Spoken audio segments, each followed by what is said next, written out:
Hello, everyone. Welcome back to VET S.O.S. at Testimony Strong. Um, as for anybody that's new on this channel, we are all about the 99 trying to go find the one. We do that by sharing our testimonies because we are not preachers. We are not these crazy disciples. But we do that by, how God has really affected our lives and what he's done for us.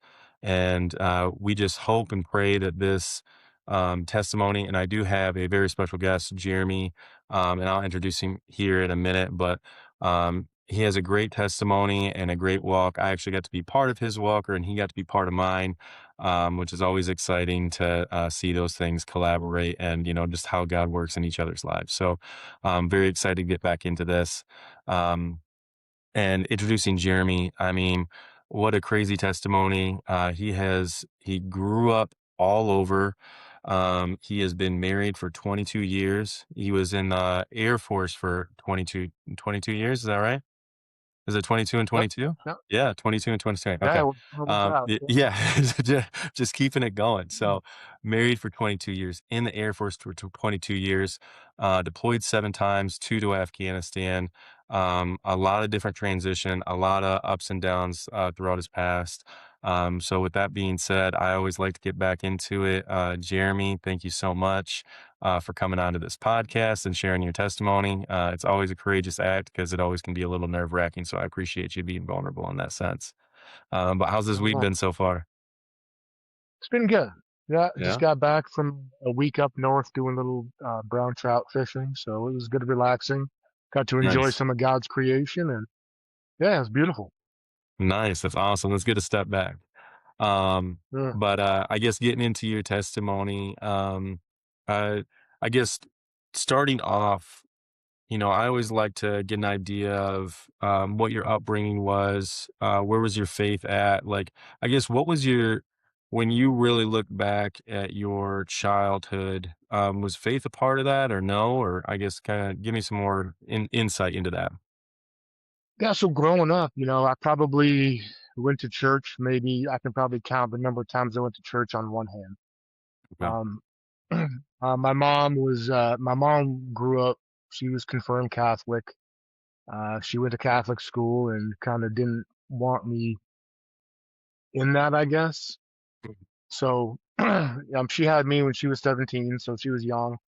Um, and yeah, so we didn't spend a whole lot of time going to church. I did have a strong Catholic influence in my great aunt growing up. She loved the Lord. She was Polish, so she had a love for Pope John Paul II as well. So she shared some stuff with me when it comes to the Catholic side. Okay. Um, but when I had no idea who Jesus was or what he was capable of and what he did. So I guess in that sense, did you have any male role models that were leading you in any of that direction? I guess what was that kind of faith story or like? I always feel like there's a moral compass or at least some guideline, but if there's not, I mean, yeah, just give me some more insight Oh on yeah, that. so so yeah, my parents they were divorced when I was a baby. My stepfather, Steve, his father was a pastor down Okay. in Florida. But again, we didn't spend a lot of time going to church. I think I remember getting the water sprinkle baptism when I was probably about 6 or 7. But Mhm. we didn't really hang out in church. Okay. Um, so as far as like the male influence, it- not a godly one. Yeah. Um, not to say that my father didn't have good morals, but Mm. he wasn't living from by the Lord. So Wasn't led by Christ, but essentially was trying to give him like, I guess what would you call it? The worldly moral, what was good, right? Like, I mean, they kind of setting that standard in that yeah, sense. So, but like, okay. that's fair. Um, and then obviously with your mom being, so did she grow up Catholic? Yeah, so my mom did grow up Catholic. Like I said, she was confirmed Catholic. spent a lot of time in Catholic school, and I guess So the nuns. she pushed you away from that in the sense of what she wanted to like, because she didn't really want you in Catholicism, correct? Okay. Correct, So correct. Yeah, did something like, yeah, I guess, and this is obviously part of her testimony in that sense, but, was there like a yeah. particular reason, why she was like kind of pushing you away from that sense or like, or just didn't like the idea of that aspect or, um, I guess From how does the from Catholic Church, that foundation bring to you? yeah. So you're gonna have to forgive my memory. It's not what it Yeah. used to be. Uh, So I remember her telling me stories just about how like the nuns like smacking Mhm. her with a ruler and that kind of stuff, and she just didn't really want me around that, I guess. Yeah. Uh, so I guess she Yes. didn't like the probably the legalism, the Mhm. discipline type stuff that may she probably felt was unnecessary, Mhm. I guess. Yeah. Yeah, and so I guess the reason why I was bringing that up is I have found that to be pretty true in a lot of people's testimony or a lot of people's walk is like a lot of people grew up, or at least their parents grew up within the church, but like whatever that religion, Catholicism, whatever the religious background is, ended up pushing them away because obviously people are imperfect. And so religion in itself can create an imperfection of it and give you a wrong idea of essentially what Christ is being given to you, right? And so, That's um, so like like you just told that, a very short glimpse of, what your mom would have gone through of like, how nuns may have mistreated her or something along those lines. Well, it's saying like, hey, I'm supposed to be a representative of Christ, but not living like Christ. And then in turn, it's saying, well, like if this is what the representation is supposed to be, then that's not what I want to be a part of.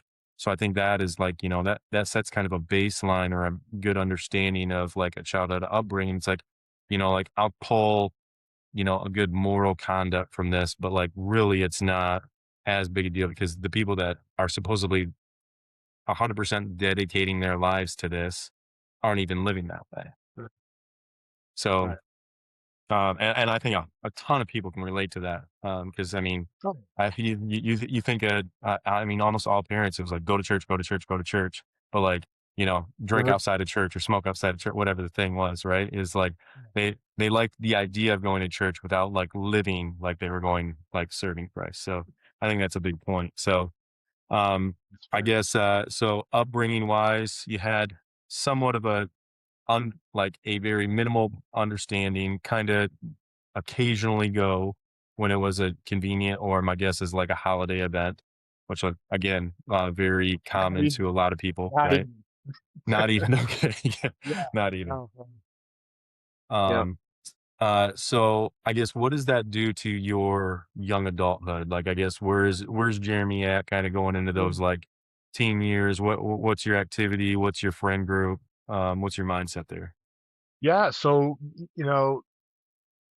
the because we did move around a lot, we moved around a lot in our town, so I got to know basically all the kids that funneled into our high school. Mhm, So, I guess that was a pretty advantageous for me because I knew everyone already. It's kind of easy to make friends, and but a lot of those friends, they weren't, going to church either, and they weren't living the godly life. So, um, you start going down some roads that you probably shouldn't be going down at certain ages. I mean, any age particularly, but getting introduced to pornography at a super young age, around 8 years old, probably. I think one of our friends had found a stash in his dad's barn or something. mhm. Um, and that just kind of, and that was the start of it. And, Yeah, that kind of grabbed a hold of me for up until probably I was about 47 years old. yeah. Um, and it's, it's not uncommon, a lot of guys that I talk to, um, they've got similar stories, someone introduced them and it's one of those things that just, it keeps you in bondage for so long if you let it. Oh, yeah. And then, yeah, and then on top of that, probably around the age of, 16 or 15 or so, alcohol was introduced. Um, and I come from, that's in my family bloodline, long line of drinkers. Um, so it was kind of easy for me to get into that. I'm like, oh, my family's doing it. Doesn't, they seem to be okay with it. It's not that bad. And just one of those things that also just grabs a hold of you and just doesn't let that grip go. So I remember having like parties at my house while my parents were gone, and having the baseball team over, and everyone's just getting drunk. And yeah, and that was basically my last couple of years of high school into college, which then introduced like other drugs like marijuana, mushrooms, nitrous oxide, just all this other different stuff. Just trying to, I mean, looking back now, I mean, I think a lot of that stuff I was just doing because I wanted to fit in. Everyone else was doing it. It's like, yeah, well, they're doing that. I don't want to be, that weird guy that's not, that's not partaking. And so, just not a real long, I don't know how to put this. Um, Kind of insecure with who I Yeah. was, just wanting to fit in, and Yeah. that that was probably the classic way to get in with the quote unquote cool kids. Yeah. Um, No, and I think that's such a, um, when things get introduced at such a young age, it's way easier for things to take root because it doesn't take a big thing to get introduced to something when your adolescence and your development of like what things could or could not be, or whether it's drinking, pornography, drugs, whatever the thing is. I mean, the younger you go, the easier it is to make that a lifelong thing because I mean, it's like it's the social immaturity of really knowing like the damage of what that can cause and yeah, then keeping with that. And then as long as like it's a gradual growth, the devil is very good at what he does at, making a very small thing sound so innocent, like I'll just try this or just get introduced, not that big a deal, whatever. And then all of a sudden, like you said, 8 years old, 47 years old, right? Like, I mean, that's a full lifespan of something that really got attached. And yeah, it's easy to really do that. And then like you said, like the social part of growing up of just wanting to fit in and being a part of something. And especially if have any form of insecurity, which everyone does. So, yeah, I mean, it's like you're really, and I think that's what's always funny is, everybody thinks like, uh, everyone else is different, but everyone else is generically the same because everybody wants to be a part of whatever the thing is, right? Everybody wants to feel included in something. It doesn't matter what it is. Nobody wants to be the isolated person. So when there is a group, they're going to do whatever they can to get in that group. But, yeah. and I think what was advertised in youth, like drinking, pornography, all those things, those were considered the cool things. I have no idea why those got considered the cool things, right? Like, I mean, Right. all of them are damaging. All of them are Yeah, like not good things. And any adult would be like, yeah, that's not really all that good or healthy or whatever. You can look back and say what X choice, right? And the things that yeah, were essentially good and healthy for you were considered like uncool. And like you can see the real easy twist of a lie that seems like, why are all these good things promoted as the cool thing? Because if the reverse was promoted differently, how would the world change? How would adolescence change into what mm, they're growing up to be? And I find that to be such a that's good. unique factor, and it's an easy lie that so many kids believe these days. Um, Yeah, so I think that's like a big part and a very common thing, especially even now. Like, I mean, I think it's 10 times worse on how people get mm, influenced by others, um, especially with social media and everything along all those lines. But back to your story, go back in. But all right, yeah, so yeah, you- you're you're in high school, kind of going to that college realm. And mhm. now that you're in college, kind of everything it seems like is getting amplified, right? Whatever the Oh drug of yeah, choice yeah, is, it's skyrocketing. I gotta clear my throat real fast. Sorry. yeah. No worries. Whatever the essentially the bait is, is being amplified at that time. So what are your what are your relationships Yeah. like in that college realm? Like, I mean, are you really close with any particular people? Relationship with family, friends, kind of where are you at there? Yeah. So as soon as I got there, I kind of met this guy, and his name just came to me. It's crazy. And so we kind of like got together. And he was, I think he was from Connecticut, and we started hanging out, and we got introduced to. I mean, a lot of guys join like fraternities and stuff. But we were, I played football in high school. The school I went to didn't have football, but they had rugby. It was a club. So I'm like, oh, well, I like hitting people. We can play some rugby. So Yeah. I joined the rugby club, and unbeknown to me, not that at the time I was disappointed, but it was a lot like a fraternity. I mean, there was, they had like I guess what would be considered a rush type thing. Mm, And it was a lot of drinking, lots of drinking and drugs and stuff. And that was just part of the culture. Now, that's not to say that if you weren't a drinker, you were excluded, but you know, I didn't want to be one of those guys to test that theory either. yeah. So, and I was already in it, in high school, so we'll just keep it going. So kind of went through college. That I mean, I made it through 1 year of college. And again, most of my friends were kind of in the partying scene. Um, and and probably I was doing the same thing, like just chasing the girls and kind of not, doing all the premarital sex you probably shouldn't be doing. Hmm. Just different girls. It was back then. It was for me. I kind of learned this from a guy I used to work with. Uh, you know, in high school, it was about quantity, not quality, and that is just it's so. Looking back now, it's like that is so twisted. It's just so twisted. Oh yeah. Yeah. And so yeah, I mean, I got through. So basically, I did pretty good in college. I mean, I didn't fail anything, so that was a plus. Yeah. Passed all my classes, and then my dad got a promotion um, at work to kind of knock us out of the bracket to receive uh, the financial aid that I was getting. So at that point, it was a life changing event for me. So they're like, well, my parents are like, well, you can continue to go to school and pay for it yourself, or you can do something else. Yeah. So at the time, my brother he was in the army. He was stationed over in Korea, I think, at Camp Humphreys. And so I was talking to him about joining the army, and he kind of steered me away from that. He's like, man, he's like, we're over here. The army's got 3 guys to a room.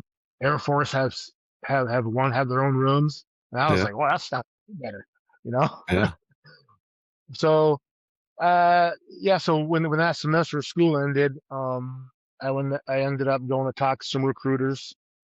Um, yeah, and I just chose the Air Force, and I was probably gone within I don't know 6 months. So And and then then a whole new journey started. yeah. So I guess with that transition going into that, I mean, it was more or less it sounds like more or less just like a financial decision. It's like, okay, like my aid is gone. This Yeah, will give me that aspect. You know what? I'm gonna try it out. yeah, Um, and yeah. then There's no like long legacy of like military tradition in my family. I yeah, wasn't I wasn't like I'm going to the Air Force. I'm patriotic and I'm gonna join the military and serve my country. No, that never crossed my mind when I was about to join. yeah. I needed a job. And yeah, and you did 22 years. Isn't that Right? crazy? Yeah, What's funny that is was never. Uh, I so this happens all the time. I talk to so many people like this is so like even myself, like I joined the Marine Corps and I did 5 years. And I Mhm. joined thinking this was going to be my career. I'm doing 20. This is going to be my retirement plan, all that kind of jazz. Did 5, got out. And then everybody else that joined and they're like, I'm just doing 4. I'll just do 4, just get my, benefits, whatever. They're the guys Mhm. that stay in for 20 plus years or whatever. And I'm like, it doesn't make any sense. I don't know why that happens, but it always does. Well, I mean, my theory is they probably go in there, they don't have a plan, Yeah. and then every 4 years comes around, every 4 or 6 years comes around, like, well, still ain't got a plan yet. Well, this is working out pretty good. I guess I'll just keep doing it. Yeah. Yeah, but I mean, obviously you had a great military career. I mean, 7 different deployments. I mean, but I guess did anything change within you, like taking on, I guess, the responsibility? Because, like, I feel like in college, it's more, it's really your just own world, right? It's like, hey, I'm gonna do what I want. Like you said, like, hey, you passed all your classes, like you weren't doing bad, but like, I think that also is one of those things, like, a lie we tell ourselves is like, I can do all the drugs, the girls, the whole party scene as much as I want, as long as I pass the class. If I pass the class, it's like you make it a reward system almost, right? And so did that follow suit within the Yep. military? Okay. All right. Tell me about how that was, Yeah. So because yeah, military is a different fraternity, right? Like, so, yeah, yeah. It's just and again, like I'm sure, as in most services, Air Force was it was a drinking culture. yeah. Um, but like, so one of the things my parents instilled in me when I was younger was hard work. Hmm. So I had that. I was always good. I mean, I was a good worker. I was dependable, on time, and and I went there to get the job done. And so that kind of fell in line with the Air Force needs, which was kind of worked out for both of us in the end. But but again, yeah, it was kind of one of those things where, I can still drink as much as I want and still get by in the Air Force. Hmm. And actually, and I was able to like even exceed in some places.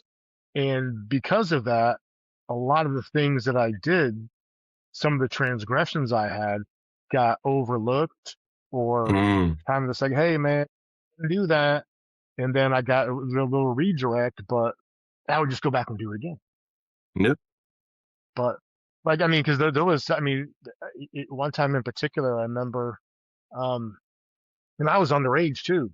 I was Hmm. usually the driver, Oh but yeah. there was a bar that we'd go to, and I'm like, hey, if they don't card me, you guys need to find another ride. Now that's probably not the most responsible thing to do to my friends, but I mean, I was 20, so Yeah. I wasn't No. always thinking. But so No. this one particular night, I they didn't card me, so I drank all night. I hooked up with a girl, and probably until about 5 in the morning, and then went. I got dropped off in my dorm, showered, and then went into work Yep. right from the club, basically. And I remember one of my senior NCOs saw me, and he knew right away, Oh yeah. and he's like, I want you to go out and back to the maintenance shack, and I don't want to see you the rest of the day. I was like, gotcha. And I just went out there and worked all day, and it was a struggle. It was a struggle, but it was times like that where, man, if if I got disciplined at that moment like I should have, would that have changed my direction? Mhm. And and unfortunately, it didn't.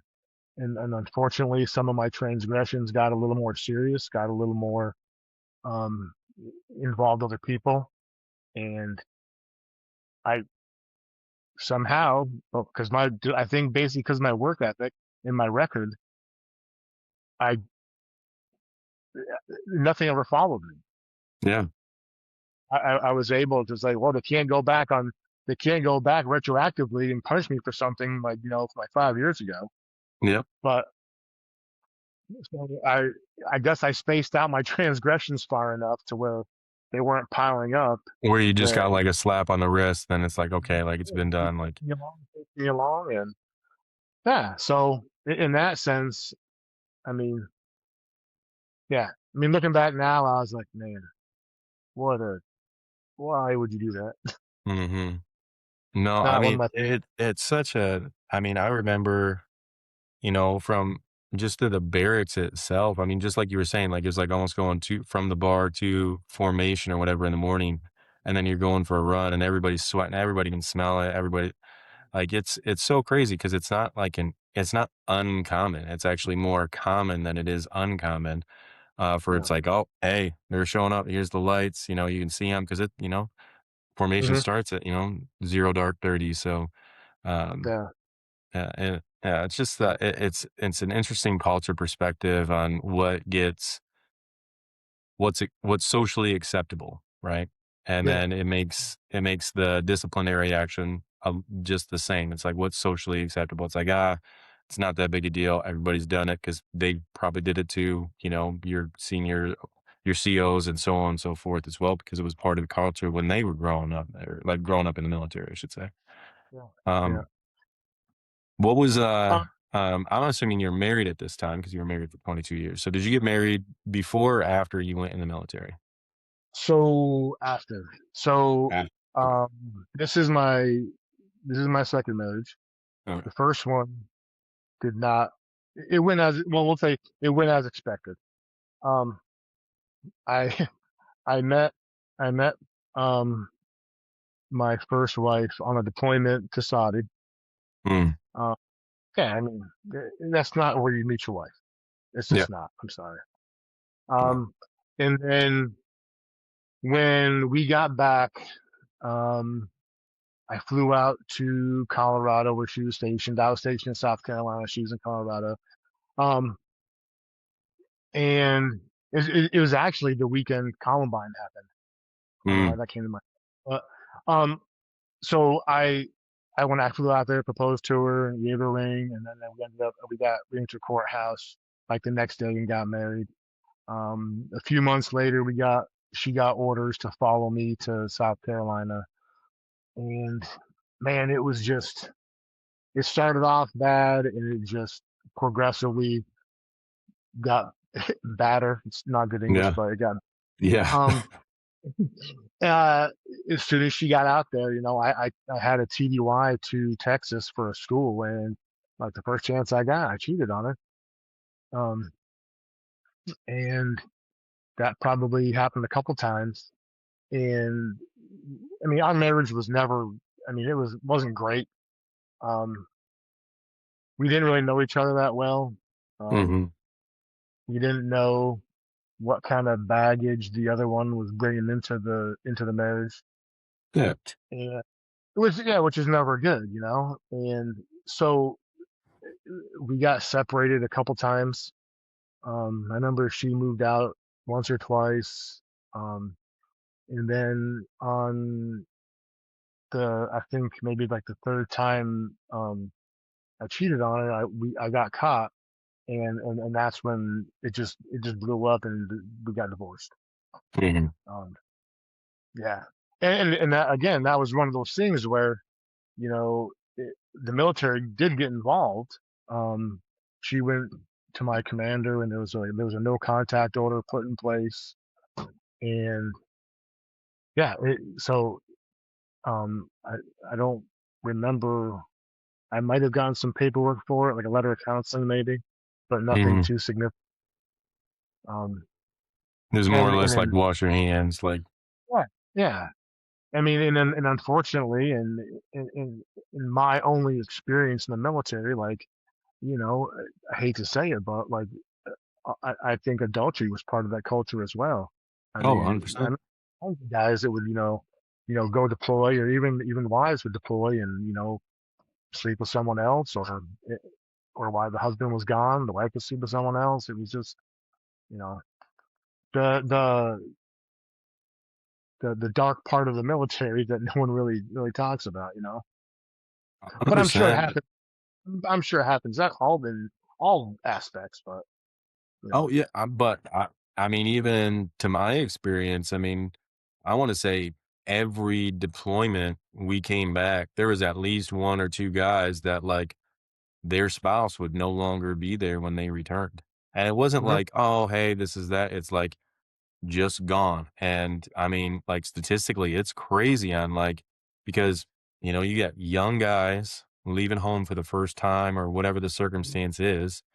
They miss that home body connection, so they get married, and Yep. so usually to their high school sweetheart or somebody relatively that they meet as soon as they get, like, orders to their duty station. They're like, "Hey, found my bride to be," or whoever the thing is, and then, get married, so on and so forth, get on the first deployment, realize they have no real connection because nothing was, like you said, wasn't based on anything. I mean, you met Yeah. each other on a deployment, so, like, you already have that separation. My guess is it's a physical aspect in that sense because it's like, "Hey, what else are we gonna do?" And so, I Yep. mean, there's so many, like, it's all set up, it's the whole foundation is wrong. It's all based on the wrong things. And if you have a Right. terrible foundation, it's going to crumble. Even if you're trying to rebuild, like, you got to completely destroy the foundation and then put it back together. Otherwise, like, if try to build a house on already broken rubble, that house is going to fall again. Um, Yeah. Yep. Living yeah. proof. Living proof. Yeah. Yeah. And but I mean that again, I mean, that also shows where, how what where faith comes into play and what that really means as a manhood and that integrity aspect and what your devotion actually is to your bride. And not Mhm. having that foundation and what that expectation is because you said like, hey, first chance I got, I'm going to go find the other girl, right? And just because like that was like for one, that was kind of socially acceptable in college of like that was the goal. You drink, you find the girl, do whatever, so on and so forth.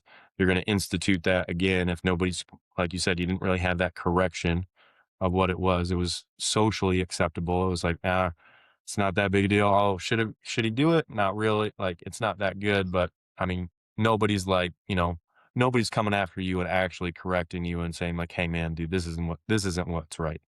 And I think Mhm. that's another thing too is like, there's not like a spiritual back nobody's there to support you and correct you because we all need that, right? Iron sharpens iron, and if you don't have another piece of iron to brush up against, you're just going to rust up. Right. And I think Yep. that's the case for so many people. Oh yeah. Absolutely. Okay, so when did you meet your second wife? Directly after that. Very, very, yeah, very soon after that. So the good that came out of that was this, our marriage. Um, Mhm. Before we got married, though, I did, and I think one of the reasons why we had been together so long, um, so far, and I think we're gonna be together forever, as far as I'm concerned. Coming up, yeah, Um, yeah, yeah. but one of the things was that I did come like at the time I didn't know what it was called, but I was confessing and repenting to her about my past, sexual transgressions with other women, growing like the way I treated them and how I was with my first wife and prior girlfriends. I just told her all of it. Mhm. Um, so I opened that's op- I op- I was able to open up to her and share that kind of stuff with her, and she kind of did the same thing with me. She kind of shared some stuff with me that she never told me about it. So I think starting off like that definitely was better than how things started the first time I got married.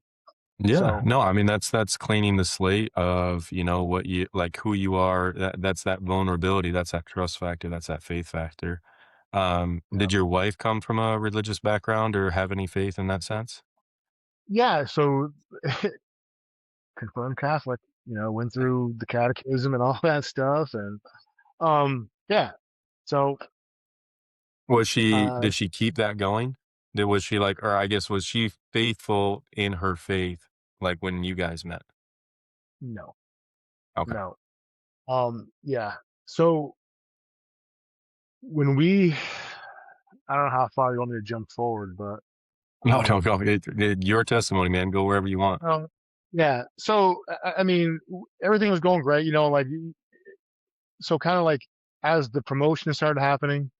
the game gets a little more, the risk factor kind of goes up with the stupid games you play with the drinking and all that stuff.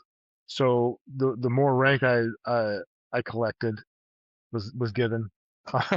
If you stay in long enough, they just give you rank, right? Yeah. Um, so they kind of the stakes increase. So you kind of start to, okay, maybe I shouldn't be doing that, and I'll just be kind of slow down and back off of that.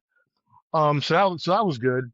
Um, but so when we probably started having kids about 3 years or 4 years after we got married. And the wild part is that both of us with our previous spouse, kids were never in the plans. Hmm. Neither of us wanted kids with our previous spouse. But when we got together, it was just like, no, let's have kids. And so about three or That's four, a yeah, that's a big yeah, tell right there. That's yeah, right. And so about 3 or 4 years in, then we started we had our daughter. She was born in England. And then we PCSed when she was like 3 months old um, to Arizona.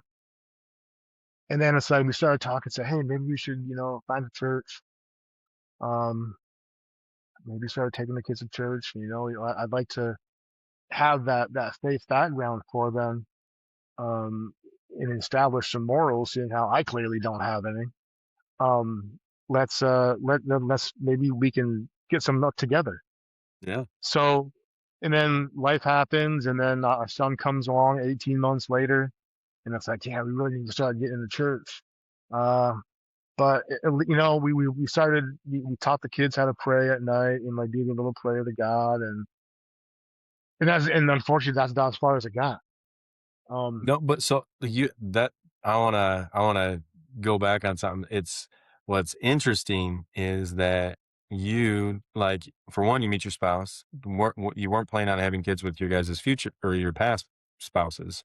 And mhm, now you guys are like, hey, like we actually, like we see this, like for one, wanting to build a future together. The biggest way you can build a future together is by starting a family together.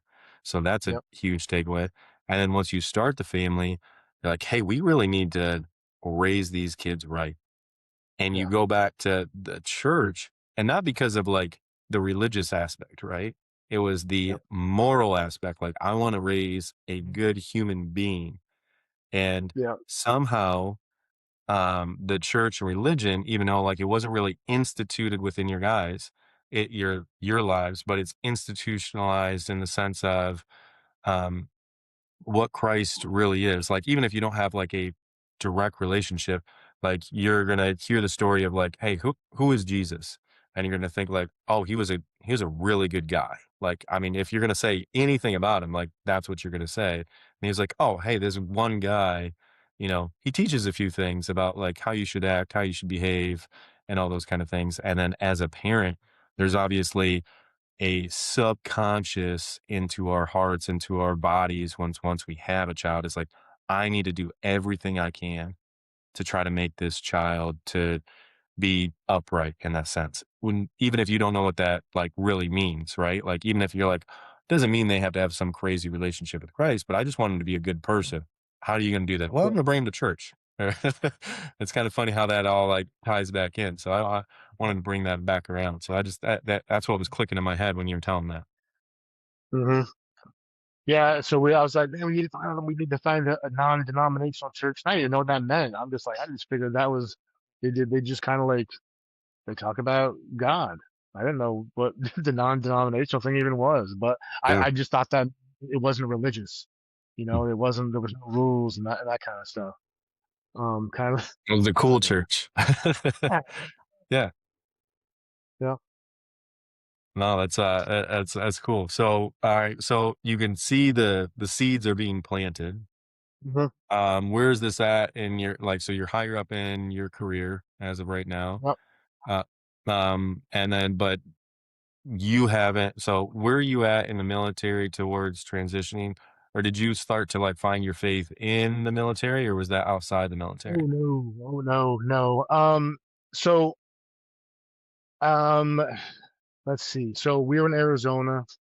and I was actually there was there was a core group of guys I was with, and we kind of got promoted around the same time. So we're right now. I think we're all E7s, and those guys are like they're doing the church thing. They're doing, you know, they still did, like lived in the world and did worldly things, but Hmm. they were at least going to church and like doing Bible study kind of stuff. And and I man, it's happened right. I thought it was gonna happen. Um, I think those. I mean, looking back now, it's so easy to look back now and just see all the moments where God stepped in. That's awesome. Those guys kept me grounded. If it wasn't for them, I probably would have. I mean, it would have been a full send, and I'd have been, off the deep end. But those guys kept me grounded. I had a short fuse, and I was easy to get riled up, and those guys knew how to reel me in, and it was awesome that we were together. I mean, we still keep in contact. We're really good friends. One of them, my one friend, he's actually working on being a deacon right now in his church. So, That's awesome, man. But yep. and that circles back to what we were talking about. For one, like, I mean, for one, thanks for giving the raw emotion, right? Because you can tell, like, you can look back and actually see. That's why I laugh, right? It's because like everybody's Uh-huh. got it, man. It's like, wow, here it comes. This is when the party starts. Um, but I mean, it's true gratefulness for when you actually see God start to institute people within your lives because everybody thinks there's like some like like a bolt of lightning event, but really, I mean, dude, God's loving, He's kind, He knows exactly where you're at, what you can take. And Oh just yeah. like we said before, right? Iron sharpens iron. And you said Yep. those are the guys that could reel you back in. And it wasn't like they were some perfect, like the perfect Christian or the perfect whatever the thing was. Like they were still doing worldly things in that sense and not condoning that. But the idea Yeah. is like they were able to meet you where you were at, but they were Yeah. just like a stepping stone, right? Like they're just a little bit here, they're a little more like they were a little more grounded. So it allowed you to, it's like, all right, like now I can come onto their level. Like they're helping me grow. And that's like the Yeah. start of that journey. First, it's like realizing that with your kids. And now you're getting Mhm. that with other men, which is key in especially any leadership, in any manhood. Like you have to have those men that surround you in order to grow. And you got to be able to really take in because it's all about respect with other men, right? Like if you don't Yeah. respect the man, you're not going to learn from them. And Yeah. those men, you're like, you respected them for what they were doing. And so and that's why they were able to reel in the, the light switch Jeremy, right? You know? Yeah. Right. Yeah. Yeah. Yep. um, so I guess getting more into that and when, where were you at when you were transitioning out of the military? Like, where was your faith? Yeah. Still, I mean, basically my entire military career, um, I went through, I believe this ridiculous lie that, and I don't mean it literally, but I Hmm. mean the lie I believe, but I thought that, oh, I can't go in that church, I'll catch on fire. You know, I had done too many terrible things that there's Yeah. no way I'd ever be accepted. So I just kind of, and that's kind of how I lived my life. I just thinking that I wasn't good enough. I had to get cleaned up first, but Hmm. there was no cleaning off what I've done. Yeah. And so that's kind of how I went through my entire career in the military. And yeah, and that kind of that even went a couple years past, you know. But yeah, even to retirement, I was not, I didn't know the Lord. So when Not you're so getting yeah, out and oh, sorry. Oh, I was just saying when you were yeah. getting So when I'm out. not knowing the Lord and not being essentially, um, like you called yourself like unclean and you had to get clean in order to go into church or like whatever, start that walk, which is obviously the opposite of what happens, right? But so you having that aspect, you're getting out. What and I guess where's the struggle or not? I don't want to pinpoint that, but getting Mhm. out, you're kind of leaving the brotherhood aspect because it's hard getting out of something that's literally such so close knit, something like that, and then you're going back home, and you're like, all right, I don't have this anymore, and now Mhm. you don't have the faith, the drinking, all those things are still, I'm assuming, continuous. Oh But you yeah. do have your kids, you do have your wife that you're like trying to grow with, you're trying to be morally right with, but like you can't like be fully equipped just because like all these other things that are still surrounding you are still being instituted within your life. So like I guess what's that transition? How does that work? How's your relationship with your wife, your kids, at that time when you're getting out? Yeah, I mean, so I think the kids were happy to see me retire because I mean, Dad was gonna be home more, and that's kind of one of the reasons why I retired because I was getting ready to get deployed again, and then my son he just lost it, Mhm. and that was hard. That was hard to see, Yeah. and so I think that the kids were happy I retired. Um, but I was gonna try and go a little bit longer, but like that popped up, and it was getting to the point now where you start making more rank, you're going to be start being gone a lot more. And I'm like, yeah, it's time to go. So yeah, so during that transition, yeah, still don't know the Lord. Um, I took there was a 3 month period where I spent just drinking pretty much all the time. Um, while applying for jobs and looking back now, that might be why I probably didn't get a lot of those jobs because who knows what those resumes said, right? Yeah. Um, But I think in one of the things that kind of helped me transition, I guess at the time was I worked for this artificial grass company that was a veteran owned business. So I'm working with other veterans. Mhm. So we understand each other. We have we can share the same stories. We still have that camaraderie and stuff. So that made it a little bit easier. And then I got hired on back onto the Air Force base in a warehouse position, back basically in the military as a civilian now. So still able to be have that brotherhood and fellowship with the military folks. Um, and I did that for a year right up until and then my wife retired, and then that's when we kind of picked up and moved to Michigan, Mhm. uh, year on family. And that's probably it was a 2018 we got here, and that's when like the wheels started falling off as far as the drinking.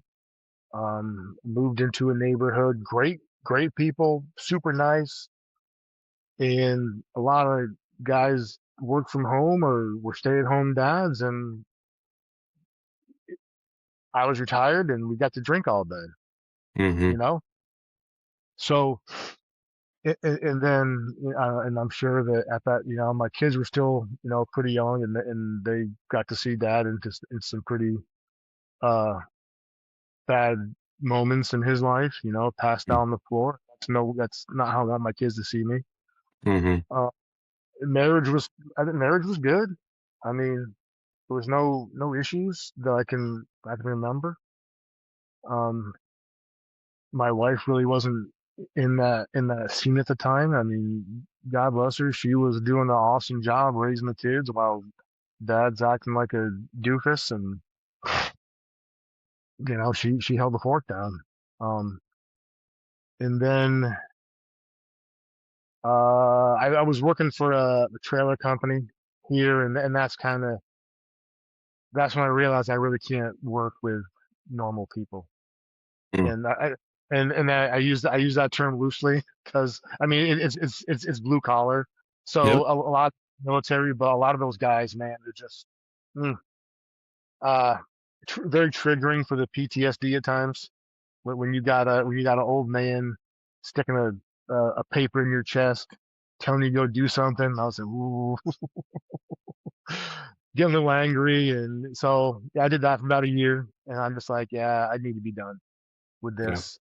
And the drinking keeps going, and I was able to hook up with this company where I was like a contractor, basically just going out on my own, doing like light construction jobs, and I'm like, perfect. I don't gotta talk to anybody. I don't gotta mess with anybody. I can just go do Mm. my job, get the work done, and basically work at my own pace. When I go when I want to, there was no like no clock to punch, none of that. It was just I get paid by the job and go get my job done, and I'm good. We're done. So So, so I guess when did, because this seems like more or less like a, like you said, kind of a wheel falling off. Like it's like the, almost like a rotating wheel, and every single year or so, like one of the spindles is coming out, right? Like it's yeah, just getting, yeah, that's kind of the depiction of what's coming in my head. yeah. Um, and so I guess when did faith become a part of your life? Like what was the, what's your turning point? October 2022.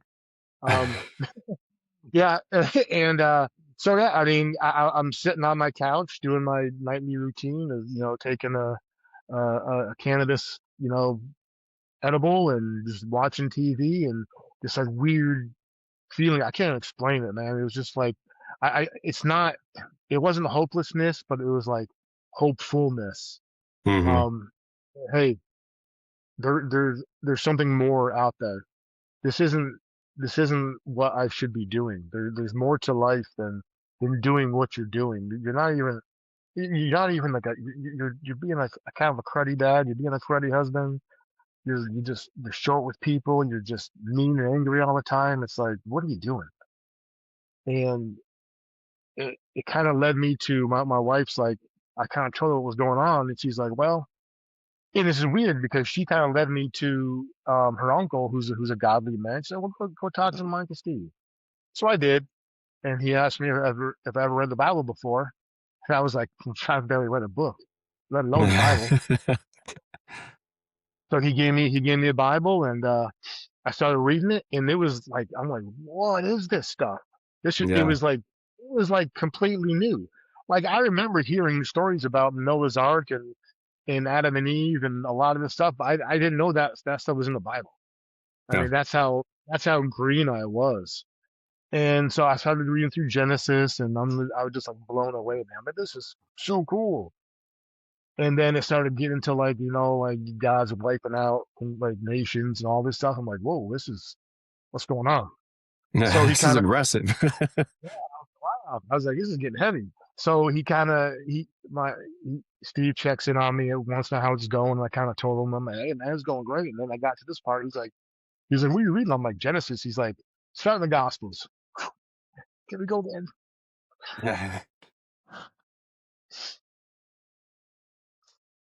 Oh man, yeah. So I started reading Matthew,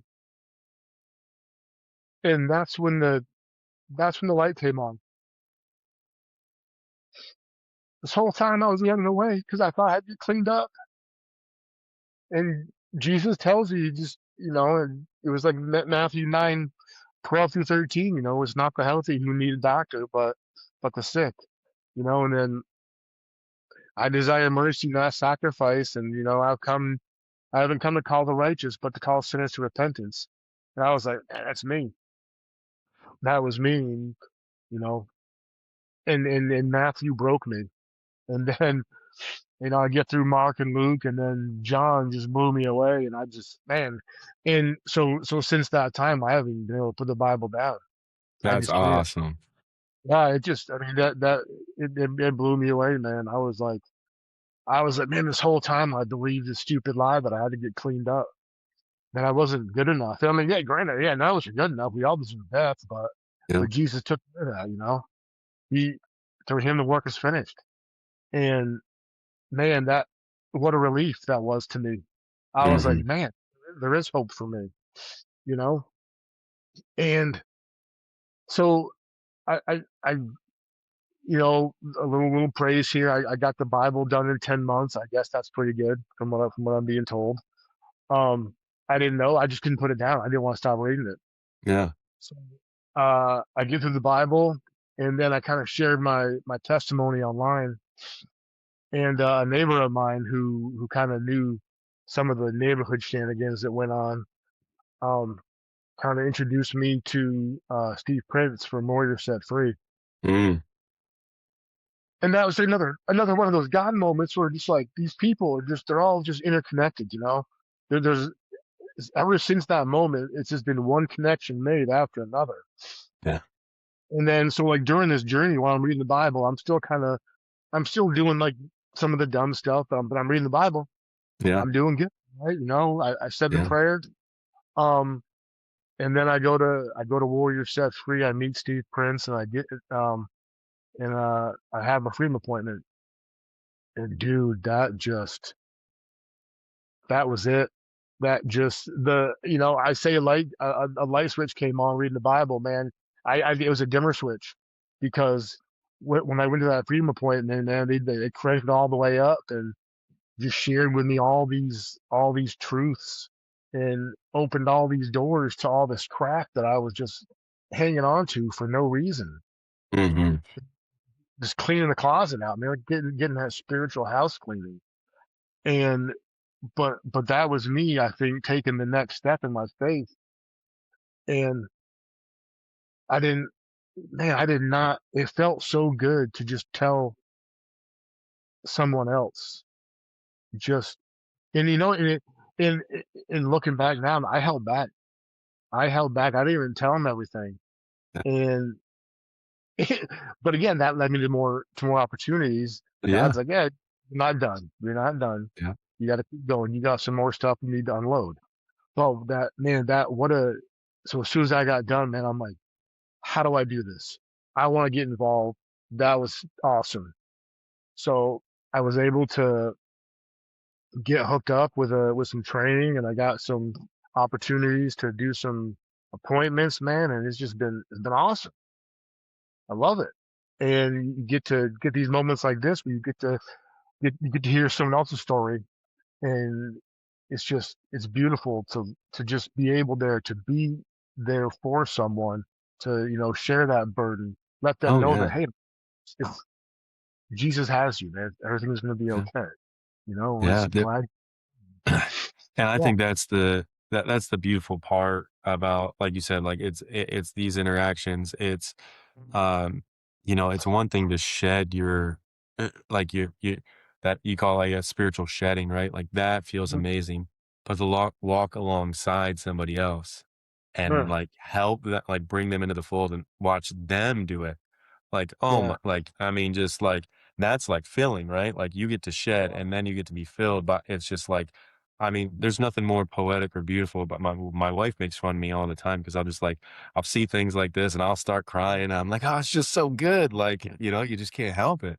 yeah. Um, All right. and and what I like about your story, well, your testimony is, it was so gradual and like, I mean, think of like think of how a father, like is like teaching a kid how to ride a bike, right?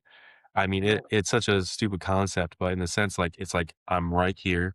I'm going to hold your hand. I'm going to hold the back seat and then I'm going to walk with you and I'm going to Mhm. watch you pedal and I'm going to help you steer. And eventually I'm going to like let go and watch you go.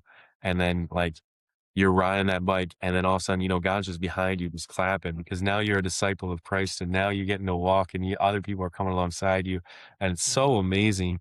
I mean, what's crazy is, we just talked for 40 minutes, probably about, just like childhood upbringing, all on like essentially not really godliness, right? And then we've got Yeah. do the last like 10 minutes of like, this is how God affected my life. Yeah. And there's more change within this tiny little discussion than what was changed in the 40 years. All this was like the same story on repeat, just a gradual growth into worse conditions.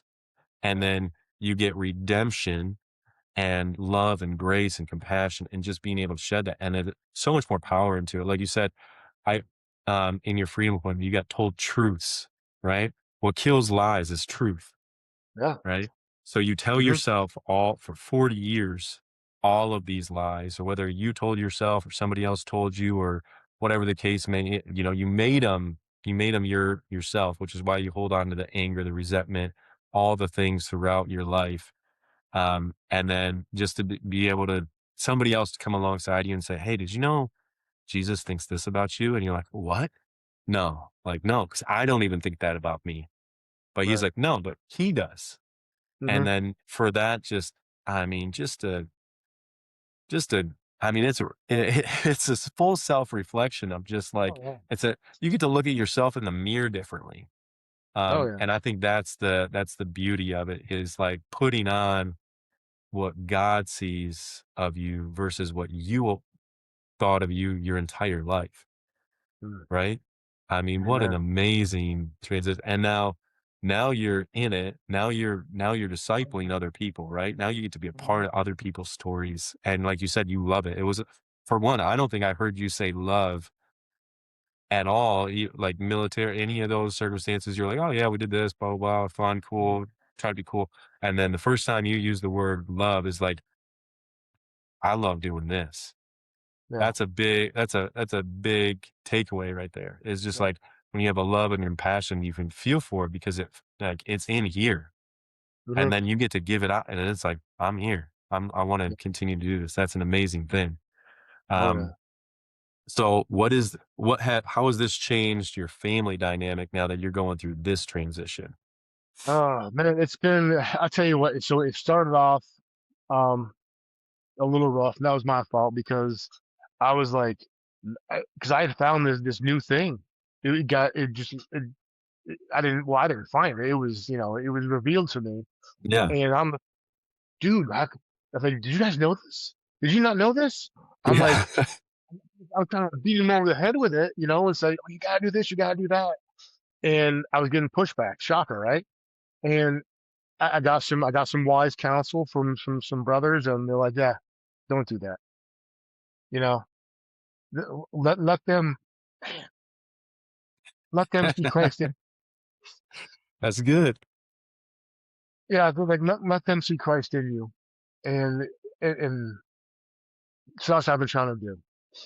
Um, and it's man, I still want to sometimes just take that Bible and just lovingly osm- so they can get a bit at least by osmosis, and just take it in. But it's a work in progress. Um, and the great thing is that I am seeing progress in my family. Um, uh, yeah, it's both my. I mean, my daughter got baptized a couple That's years ago. awesome.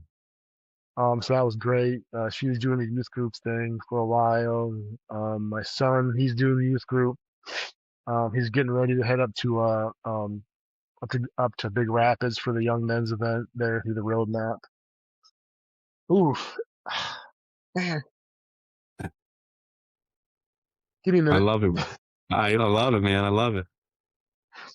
And albeit reluctantly, um, and those who know, my wife agreed to come with me on the marriage event. So yeah, and that was funny because she's like, "Well, I don't think you're gonna get the result you want," and I'm like, "Yeah, like you said yes." I'm like, Yeah. "That's You said, yeah. Watch him that, work. that's up to God." Yeah. So I'm just glad. Man, I'm so blessed that she's going, and it's just it's man, it's just amazing to watch the work that God's doing in my family at the same time, and it's just I so badly want to be like. I mean, I'm not that I'm not a part of it, but I just want to be more a part of it. But I know I gotta like, hey, just Step back let and him do work. let God cook, you Yeah. know, as the kids say So, now, right? yeah, no, I 100% agree with you. And I think that's, I mean, for one, it's a humbling aspect, right? Mhm. Within that faith. Um, I actually had to recently do that with my brother. Um, uh, when when I had my event or whatever, and I came back from that. I had a list of names. I was like, oh, I'm getting my brother. I'm getting my dad. I'm doing it. Like, like just this spiritual high of just like, I'm bringing everybody into the fold. And then I realized like I had to meet them where they were at. And then I just had to open the door for them to walk through just as like Christ did for me, right? Like, I mean, how many year, like for yourself, did you walk in a wrong way? And he just like was like, hey, I'm going to institute a small thing here and we're going to gradually walk. And now we're going to get you here. And then Yep. I even told my family, I was like, it's hands off. I was like, I'm just going to open the door. If my brother Mhm. gets to walk through it, that is amazing. And Christ is going to do what he's going to do with him as Yeah. long as that individual is willing to lay it at the cross, however open they're going to be, is how much work is going to be done within them. Yeah. And whether it's, this much or this much, it is growth. And that's what I'm going to accept. And I'm going to try my best to love them exactly where they're at. And I'm going to get them to the Yeah. next stage and the next Yeah. one. Exactly. But yeah, it is very hard when you're like up here and you're like, I want you up here too, like, Yeah. so you're It's like, trying to come on. like, yeah, it's like, come on.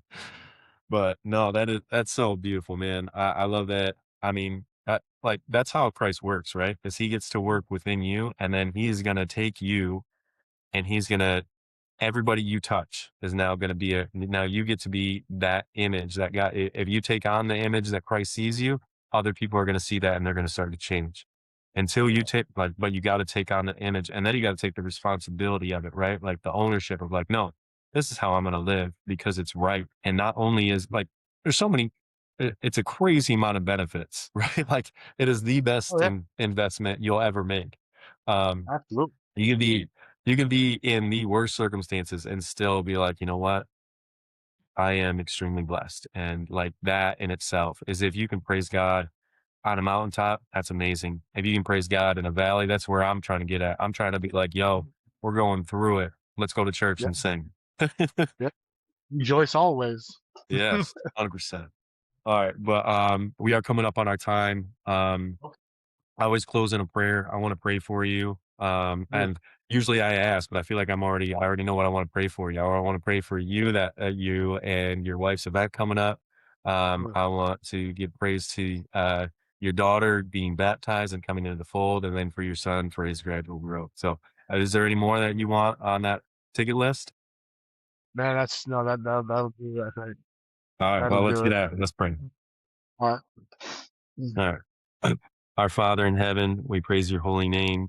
I just want to thank you and uplift Jeremy and his family. Thank you for one, for him being a part of my spiritual journey, for him being able to connect and be able to help sharpen myself. What what a, s- what a spiritual disciple you have created that is working through and for you and creating so many more opportunities for uh, the people that are broken in this world. And I just want to uplift Jeremy and his wife as they go to a marriage retreat and another battle for them to grow stronger, for Jeremy's wife's heart to be opened and changed, and for you to do the work, and for Jeremy to gradually guide his wife into the proper place in which you see her. We want to give you ultimate praise for his daughter, for to be baptized, to be saved. There is no greater joy than to see our children take ownership of their faith with you. And we want to thank you for that. And we want to thank you for his son going to his Bible study, being spiritually fed. We just ask you that you meet him where he is at and allow Jeremy to receive the spiritual guidance to continue to guide his son and lead him in a proper manner. We say all this in the power of the Lord Jesus Christ's name. Amen. Amen. Thank you, bro. Appreciate it. Thank you, man. Now, for everybody else, for one, thank you for tuning in. Really appreciate this channel is all about veterans, all about the transition. We are all about our testimonies and especially somebody like Jeremy that can relate to so many others. We just ask if, this hit home for you or whether it relates to somebody that that you just share it with them. It is not about gaining anything. Like we said, we are the 99 about the one. If this reaches one person, it is beneficial. Mm. And we just want to thank you for listening in and we'll see you next time.